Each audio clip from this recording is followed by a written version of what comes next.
morning, students of class 11. Today we are beginning with the third part of the video clip that we have done in the earlier from the introductory chapter. In the first two video clips we have discussed how there are different remains of plants and animals like fossils, mounds, and how these remains are being used by historians and archaeologists to rediscover and reconstruct the past. In the first video clips, we've already discussed how history had two parts and how the different sources and remains actually helped the archaeologists and the historians to reconstruct the past. In this video clip, we are going to study the different kinds of evidences which gives information regarding that particular age, and from that how the archaeologists determine the age with the help of archaeological scientific methods. So today we are going to discuss about the archaeological evidences and archaeological methods. First thing that we are going to study today is archaeological evidences. The first thing the archaeological evidences is sickle. Sickle is a polished tool which is very sharp, which is being used in the form of sickle, celt, and used in agricultural purposes. So this sickle is actually a tool, is actually a polished tool which is sharper with its edges and used in archaeological methods, which shows that how the people of Stone Age knew the art of making tools and implements that they can use in agriculture. So they have till now got to adapt the art of making tools during Stone Age. So sickle, the evidence sickle, gives us information regarding how the people of Stone Age knew or understood the art of making tools.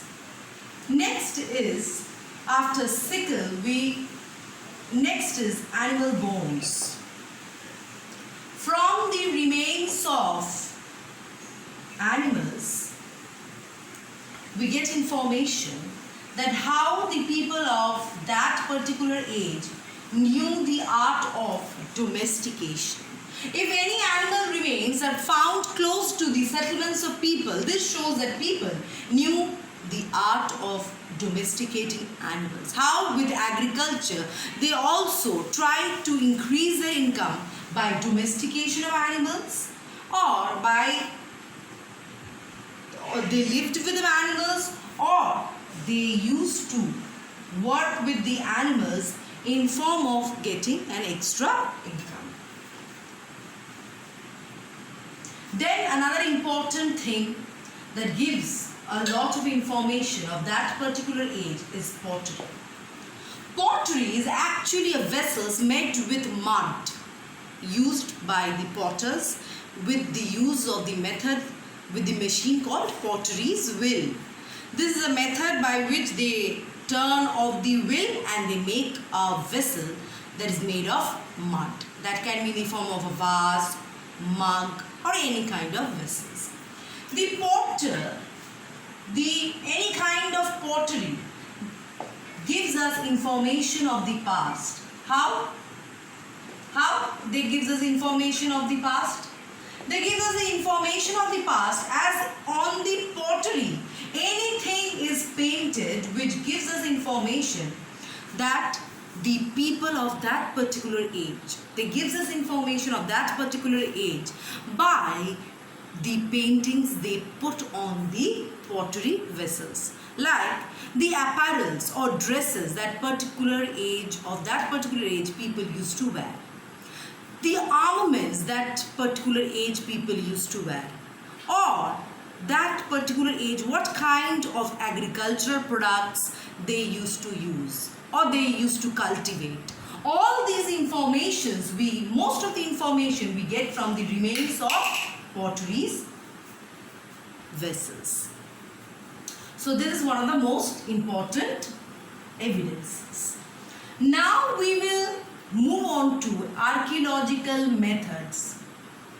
Till now we have studied about evidences, but the methods to ascertain what are the evidences are all scientific methods. That these evidences, what particular age they belong, what particular race of human race we have witnessed in that particular age, what kind of age this particular instrument will fall into, are all determined by the archaeological method. The first important thing that we are going to study is radiocarbon dating. Radiocarbon dating uses a machine called Geiger counter machine. This Geiger counter machine is actually a machine which records the emission of carbon the emission of carbon from the article that is being discovered. The more the carbon emission from the article, the things are more older. By the emission of carbon from that particular article, the archaeologists mark the articles to belong to which particular age. The age is determined by the emission of carbon from the article. So the more carbon emission, the more the articles or that particular material is older. So radiocarbon dating is actually used to date the article, and from this dating we get to know as to which age this particular product falls into. It is an important archaeological method. Next is paleontology.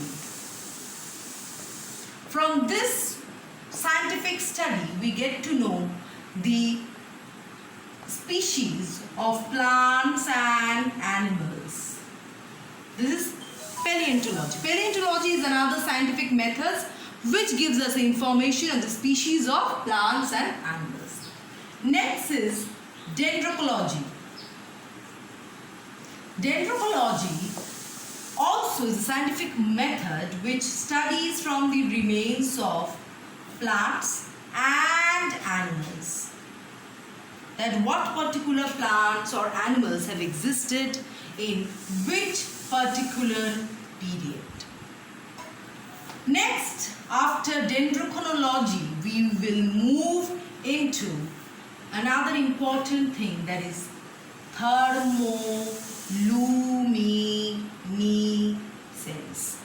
This thermoluminescence is another scientific method which provides image or picture of that remains of plants or animals that you have placed under this machine.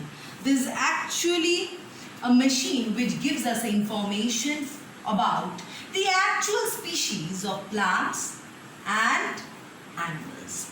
By providing the image, by providing or extracting the image that the plant and animal used to look in their particular age to which they belonged, it tried to provide that particular image or picture.